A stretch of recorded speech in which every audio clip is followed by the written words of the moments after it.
The modern-day Black Knight's true name is Dane Whitman. Now, the legacy of the Black Knight goes way back to the 6th century. Although Camelot was protected by King Arthur Pendragon's Knights of the Round Table, Merlin also created the Black Knight, which was originally an empty suit of armor that was enchanted. Merlin then chose a mortal to become the Black Knight, Sir Percy of Scandia. Merlin guided Percy to a mystical pool of blood and starstone, which was an ebony meteorite which had fallen to the earth. Merlin guided him in making 4 weapons from the starstone. The stone's radiance would make any weapon forged by it invincible. He forged 4 items, a chalice, a staff, sword, and shield, then cooled them with the sacred blood from the pool. Merlin only allowed him to select one of the items. Percy chose the ebony blade.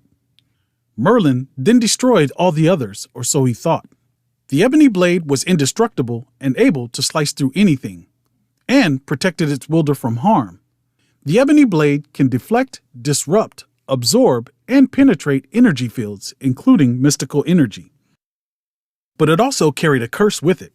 The blade would corrupt its user and compel them to seek bloodshed. In the modern era, Nathan Garrett, Whitman's uncle, visited Garrett's castle and encountered the spirit of Sir Percy. The spirit offered him a chance to become the Black Knight, but he was unworthy and could not pull free the ebony blade. Pissed off, he used the family legacy to commit crime. As the Black Knight, he became an armored criminal and rode a genetically engineered horse with wings. He took a fatal fall from his horse in a battle with Iron Man.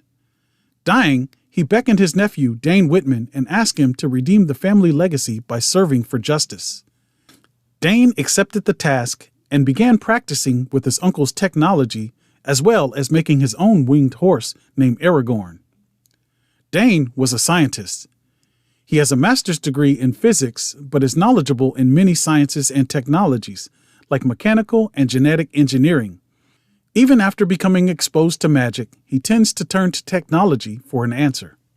Whitman and his assistant Norris created a magnetic ray meant to communicate with outer space life forms. They actually made contact with an exiled Magneto, who used the transmission to return to Earth. Whitman donned his Black Knight outfit for the first time and went to warn the Avengers, who mistook him for his supervillain uncle and attacked him. They were made aware of their mistake, and the Black Knight rode off. Whitman inherited the family castle. That's where he came upon the ebony blade and was able to wield the blade. Sir Percy's spirit schooled him on the blade's history as well as the curse. Whitman would now wield the ebony blade as the Black Knight. He assisted the Avengers by infiltrating Ultron's Masters of Evil, helping the Avengers to defeat them. Whitman split his time between America and England, assisting the Avengers when he could. He was eventually granted full membership as an Avenger after rescuing them from Kang the Conqueror. He was later seduced and turned to stone by the Enchantress. His spirit ended up in the 12th century in the body of one of his ancestors, Echobar Garrington.